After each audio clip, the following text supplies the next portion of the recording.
Kif diġà stqar diversi drabi, il-Prim Ministru ma jaqbilx li l-pagi tal-politiċi jiżdiedu. Din ir-reazzjoni mogħtija lil One News minn uffiċjal fl-uffiċċju tal-Prim Ministru dwar rapport dwar il-pagi tal-politiċi.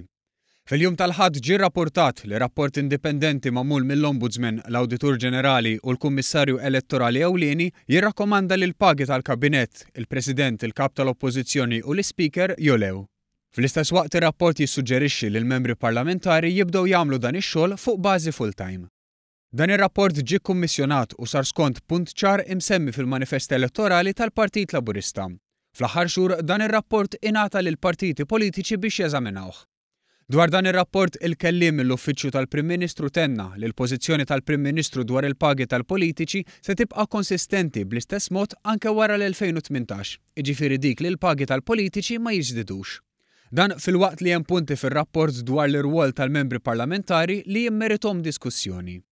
Id-dibattitu dwar is-salarji tal-membri parlamentari kien telaf fl-aġenda wara l-2008, meta il-Ministri fil-Kabinett ta' Lorenz Gonzi taw lilhom infushom żieda ta' 500 euro fil-ġimgħa minn wara dar il-poplu. Żieda li qatt ma ġiet mogħtija lura.